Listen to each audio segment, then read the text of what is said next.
पिछले एपिसोड में आपने देखा एक लाचार बाप सीआईडी के पास अपना केस लेकर जाता है और उसका कहना है कि उसकी बेटी को उसके ससुराल वालों ने जलाया है। सीआईडी जांच पड़ताल के लिए अस्पताल में पहुंचती है। लड़की कुछ बताए उसके पहले ही उसकी मौत हो जाती है। सीआईडी केस की छानबीन शुरू करते हैं और डॉक्टर से पता चलता है कि जब अनुपमा को अस्पताल में लाया गया था तो 90 से 95% जली हुई थी।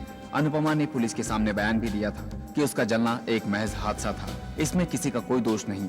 अनुपमा ने 2 बयान दिए हैं और क्यों? अब इन दोनों बयानों में से कौन सा बयान सच है, कौन सा झूठ? सीआईडी इस बात से परेशान है और देखिए इससे आगे।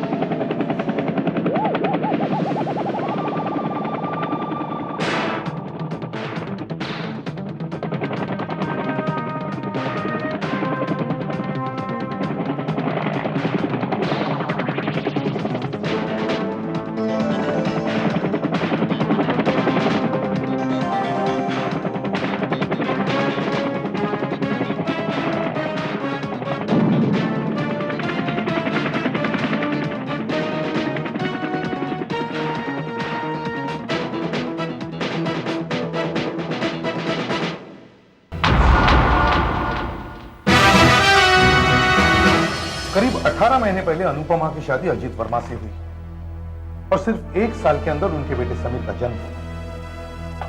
मगर इन 18 महीनों में उसने एक बार भी अपने पिता से यह नहीं कहा कि उसके ससुराल वाले उसे पैसे या दहेज के लिए तंग करते थे। लेकिन सर मिस्टर अरोरा ने खुद ही बताया है कि वो कभी भी शिकायत नहीं करती थी। क्या तुमने वर्मा परिवार के दोस्तों या पड़ोसियों से पूछताछ की कि अनुपमा की उसके ससुराल वालों से कैसी जमती थी? सर, हर औरत की कोई ना कोई सहेली तो होती है जिसे वो सुख दुख की दिल की बात कर सके। लेकिन शादी के बाद के 18 महीनों तक, 1.5 साल तक अनुपमा की ऐसी कोई सहेली बनी ही नहीं।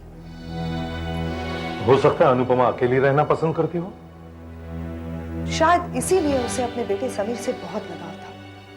सर, मैंने ऐसे कई केसेस के बारे में सुना है जहां औरतें अपनी छोटे छोटे बच्चों के साथ घंटों बातें करती रहती हैं, अपने दिल का बोझ हल्का करने के लिए। इसीलिए मरते दम तक उसके होठों पर एक ही नाम था, समीर। और अगर वो किसी को दिलो जान से चाहती थी तो वो था समीर। लेकिन समीर, वो तो अनुपमा के ससुराल वालों के पास था, उनके कब्जे में था।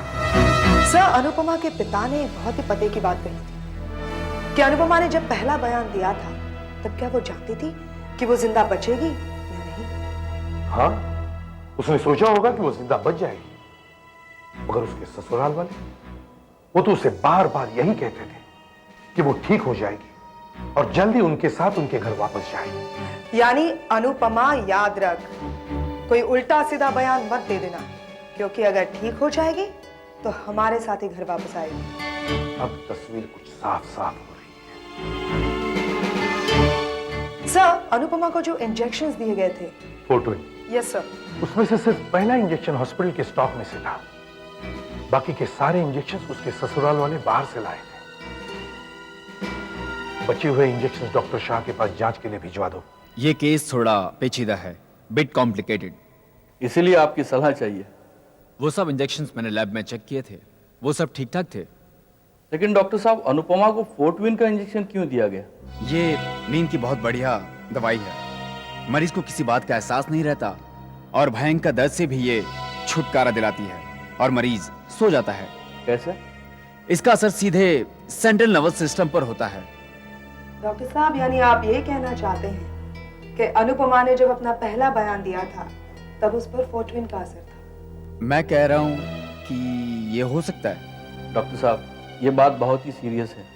मेरा मतलब ये कि अनुपमा ने जो पहला बयान दिया है वो गलत साबित हो सकता है। देखो, तुम शुरू से ही बहुत उतावली हो आशा।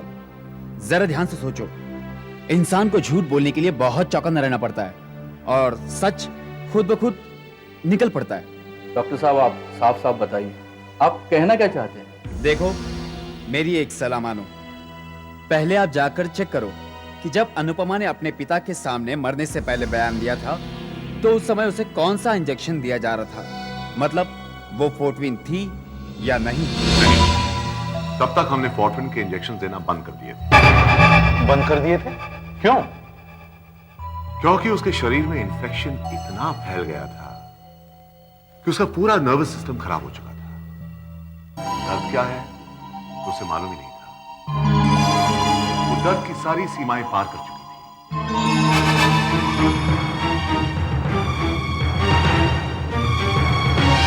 अनुपमा ने कॉटन की साड़ी और ब्लाउज पहने थे यस सर। और मेरा तजुर्बा यह कहता है कि कॉटन की साड़ी को पूरी तरह से जलने के लिए कम से कम 15 से 20 मिनट लगते हैं। और सर, अनुपमा के पड़ोसी मिस्टर पोद्दार के अनुसार ठीक 2 बजे उन्होंने अनुपमा की सास कंचन वर्मा की चीखें सुनी और जब वो भागा भागा उनके बंगले पर पहुंचा तब उसने वहां देखा कि अनुपमा फर्श पर गिरी हुई थी। उसके कपड़े बुरी तरह से जल चुके थे और उन पर पानी भी फेंका जा चुका था। यानी अनुपमा को जले हुए 20 मिनट हो चुके थे। इतनी देर में उसे बचाने के लिए उसके सास ससुर ने क्या किया होगा? कुछ किया भी कि नहीं?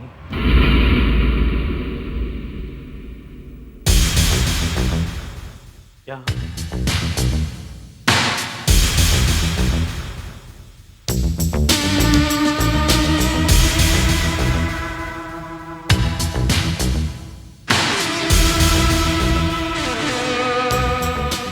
अनुपमा कहां खड़ी थी? शायद गैस के पास खड़ी होगी और शायद गैस का बटन खुला होगा। जैसे ही उसने लाइटर जलाया बस एक जोरदार धमाका हुआ और धमाका हुआ? जी धमाका हुआ तो यहां कुछ तो निशान होने चाहिए। कुछ भी नहीं दिखाई दे। आप लोग अंदर कहां से आए? यहां से तो जैसी अनुपम की चीजें सुनी हम लोग फौरन किचन की तरफ भागे, लेकिन साहब ये सब इतना जल्दी हो गया वो बेचारी किचन से निकल ही नहीं पाई और यहाँ ढेर हो गई।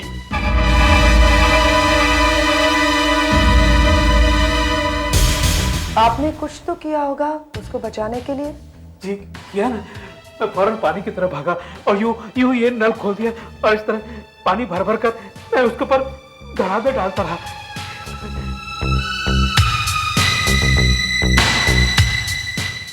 किससे? इस ग्लास से? जी यूं?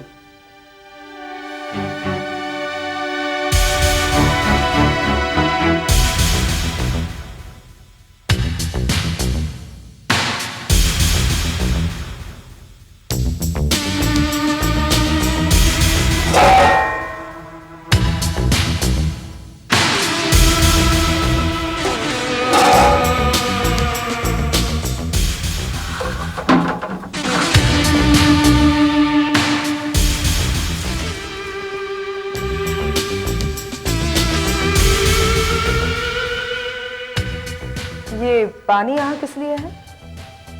जी इस एरिया में थोड़ी पानी की प्रॉब्लम है, इसलिए हम हमेशा ये ड्रम भर कर रखते हैं। फिर आपने ये पानी इस्तेमाल क्यों नहीं किया? जी वो मैंने आपको बताया ना, हम लोग इतना घबरा गए थे, इतना डर गए थे कि कुछ सूझा ही नहीं। गैस की टंकी। उस वक्त आप कहां थी? मैं उसके बाद पानी डाल रही थी।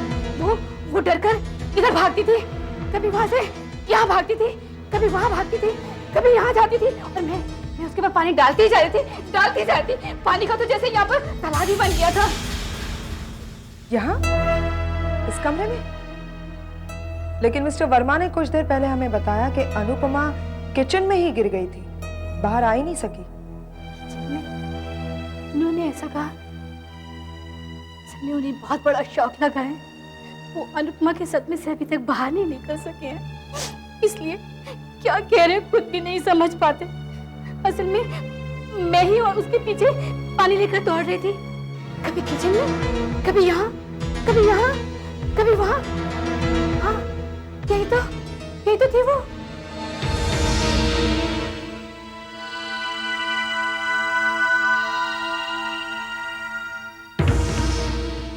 यहाँ?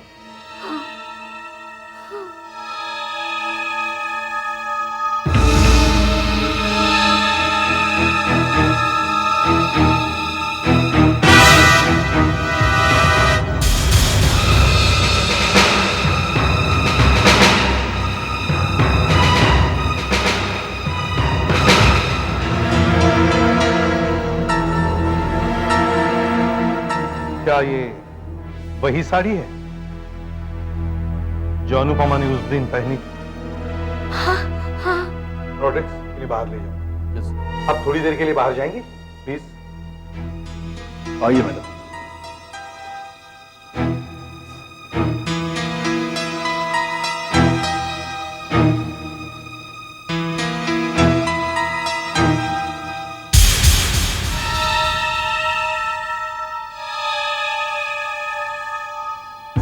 तो ये निशान कैसा है? सर, ऐसा निशान तो बाहर की दीवार पर भी मिला है। और ये साड़ी का टुकड़ा ये भी यहां मिला था। ऐसा हो सकता है कि अनुपमा यहाँ छुप गई होगी और जब बाहर निकल रही होगी या अगर उसे खींचा गया होगा तो उसकी साड़ी यहाँ अटक गई होगी। और सर, हो सकता है इस पर केरोसिन भी फेंका गया हो।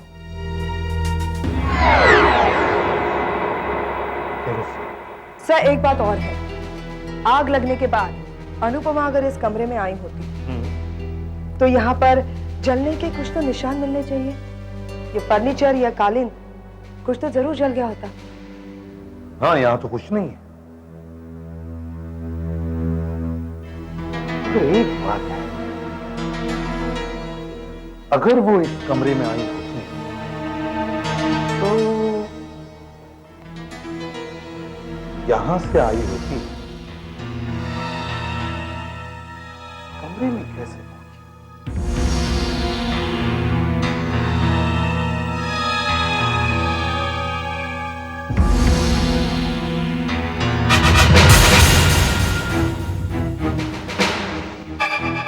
खून का निशान।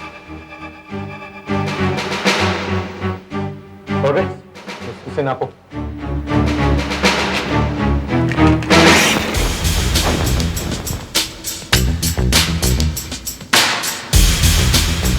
पाँच foot 2 inch. 5 foot 2 inch. Anupama की हाइट क्या है? 5 फुट 4 इंच सर। अच्छा, हम एक एक्सपेरिमेंट करके देखते हैं। Be ready? Ready sir. हाथ दो। 1 2 3। यहीं पर लगा। तुम्हारी हाइट क्या है? 5 foot 4 inch sir. 5 foot 4 inch. याद है, अनुपमा के माथे पे एक जख्म था, यहीं से आया है। इसका मतलब है इस कमरे में उस पर केरोसिन फेंका गया और फिर उसे घसीटते हुए यहां से ले जाया गया। साहब, मेरी नौकरी ऐसी कि मैं हर रोज यहाँ शाम 5 बजे आता हूँ और घर का कामकाज करता हूँ। और कल भी आया था, लेकिन देखा यहाँ कोई नहीं है। तब मैंने पोदार जी के नौकर से पूछा तो उसने बताया छोटी मैम साहब जल गई, सब लोग हॉस्पिटल गए। तो तुमने क्या किया? मैंने कुछ नहीं किया, मैं वापस चला गया। फिर रात 8 बजे आया। तो तुमने घर की सफाई नहीं की? नहीं साहब, जब मैं वापस आया तब तक तो बड़ी मालकिन ने सब कुछ साफ कर दिया था। हाँ, पर यहाँ थोड़ा तो पानी होना चाहिए था। नहीं साहब, यहाँ बिल्कुल पानी नहीं था, सब साफ था।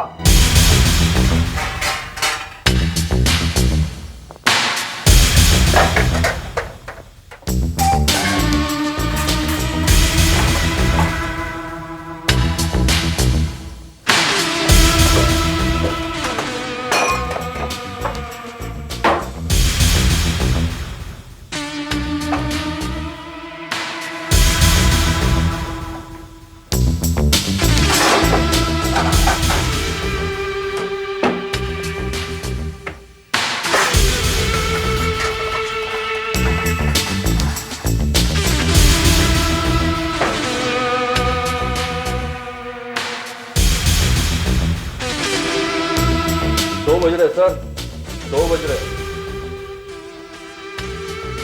जब अनुपमा को आग लगी तब 2 ही बजे थे ना, है ना? जी और आपने इसी नल में से पानी फेंका था? हाँ, लेकिन उस दिन पानी आ रहा था, आज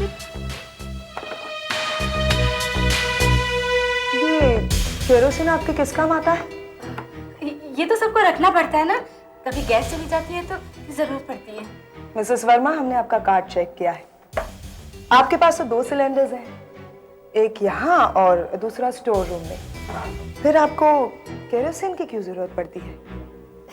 ये तो खाली है, इसमें तो केरोसिन है ही नहीं। वही तो, क्योंकि केरोसिन इस्तेमाल किया गया है। वैसे आपने केरोसिन कहाँ इस्तेमाल किया?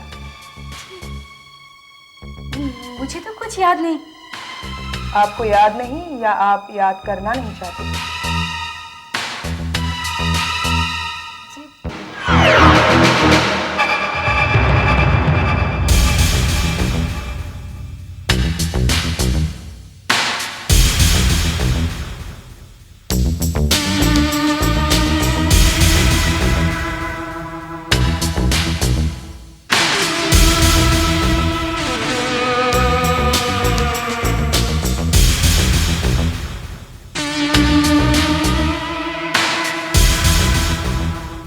जरा कुछ देना।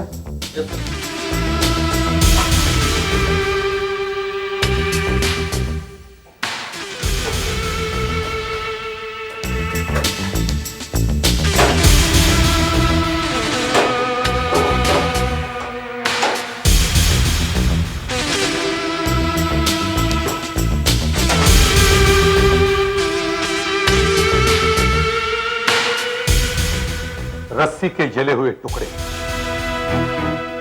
ये यहां कैसे? ये रस्सी कैसे जली? ये मुझे नहीं मालूम। ताज्जुब है, आपके किचन में हमें रस्सी के जले हुए टुकड़े मिलते हैं और आपको मालूम है? आप कहां थे जब अनुपमा को आग लगी? जी मैं अपनी फैक्ट्री में था, मुझे वहां पर फोन आ गया था। फैक्ट्री पास में ही है? जी हाँ, बिल्कुल यहीं। आप लोगों की बातों पर यकीन नहीं हो रहा मिस्टर वर्मा? क्या हम झूठ बोल रहे हैं? आप सच भी तो नहीं बोल रहे? आप तो अनुपमा के पिता की तरह बात कर रहे हैं। क्योंकि हम सच को नजरअंदाज नहीं कर सकते मिसेस वर्मा। मिस्टर वर्मा, आपने कहा कि अनुपमा की साड़ी जल गई और थोड़ी देर में वो जमीन पर गिर पड़ी। और मिसेस वर्मा, आपने बताया था कि अनुपमा इस कमरे में आई थी और आप उस पर लगातार पानी डाल रही थी और कमरे में पानी ही पानी था। जबकि आपके नौकर बालू का कहना है कि कमरे में पानी का नामो निशान नहीं था, कमरा सूखा और साफ था। हाँ, मैंने कमरा सुखाकर साफ कर दिया था। और उस दिन तो नल में पानी ही नहीं आया था। क्या आपको ये ध्यान नहीं आया कि कंबल या किसी गीले कपड़े से आग जल्दी बुझती? सर ये सब कुछ इतनी जल्दी हो गया, ये लोग बिल्कुल बौखला गए होंगे, या फिर कंबल लाने के लिए टाइम ही न मिला हो। नामुमकिन, क्योंकि अनुपमा ने कॉटन की साड़ी पहनी थी और कॉटन की साड़ी को जलने के लिए कम से कम 20 मिनट लगते हैं।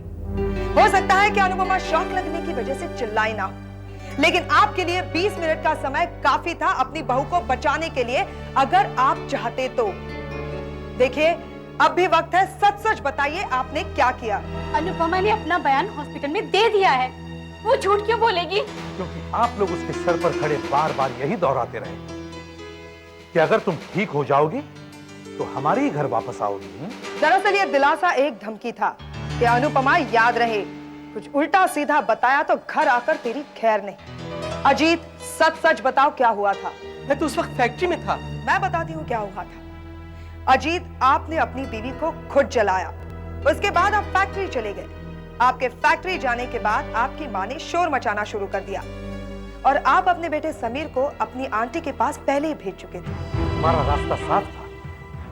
तुमने अनुपमा को रस्सी से बांधा, उसके मुंह में कपड़ा ठूसा और वो बेचारी बेबस थी, फिर भी वो लड़ी। उसने भागने की कोशिश की, तुमने उस पर मिट्टी का तेल फेंका और उसको घसीटते हुए किचन में ले गए। तुम्हारी तैयारी पूरी थी मिस्टर अजीत। वो खास नोजल भी तैयार था जो तुमने 2 दिन पहले खरीदा था, वो नोजल जो गैस के ट्यूब में फिट होता था। तुमने गैस से ट्यूब निकाल ली, उसमें नोजल लगाई और गैस खोल दिया। तुम्हारी बीवी गिड़गिड़ाती रही लेकिन तुम्हारे हाथ नहीं कांपे। नोजल से लपक कर आग की एक भयंकर लपट निकली और अजीत, तुमने बड़ी बेदर्दी से अपनी बीवी को जिंदा जला दिया। मैं कहता रह गया, मुझसे मत करो ये सब, मत चलाओ, अनुपमा को मत करवाओ मुझसे। लेकिन तुमने मेरी एक न सुनी। तुमको तो पैसे की भूख थी, मिट गई तुम्हारी भूख, ठंडा हो गया कलेजा, खुश हो गई तुम। क्या बक रहा है तू? तुम मुझे क्यों दोष दे रहे? इसलिए क्योंकि अनुपमा पर केरोसिन फेंका तुमने, गैस को लाइटर से जलाया तुमने। अब सच सच बताओ क्या हुआ था। अनुपमा से मेरी शादी के बाद हमें बिजनेस में बहुत नुकसान हुए। पहले तो हमें बाजार से पैसा मिलता रहा, लेकिन जल्दी ही हमारी हालत खराब ही होती गई। और फिर एक दिन मेरे लिए एक करोड़पति की बेटी का रिश्ता आया। लड़की को अर्धांग था, दोनों पैरों से बेकार थी, चल फिर नहीं सकती थी, लेकिन बहुत अमीर थी। उसका बाप हमारी बिजनेस में 15-20 करोड़ रुपए तो यूं ही लगा सकता था। मेरी मम्मी ललचा गई और कहने लगी, अनुपमा से मेरी शादी को खत्म करना ही होगा। समझ में नहीं आ रहा था अनुपमा का क्या करे। फिर हमने उसे जलाने का प्लान बनाया। उस दिन मैं फैक्ट्री से दोपहर 12:30 बजे लौटा। सब तैयारी हो चुकी थी। 2 दिन पहले ही मैं गैस की ट्यूब में लगाने के लिए नोजल ले आया था। मम्मी डैडी ने उसे बांध दिया और मैंने उसके मुंह में कपड़ा ठूस दिया। वो चीखती रही, चिल्लाती रही, हाथ छुड़ाकर बाहर भागी।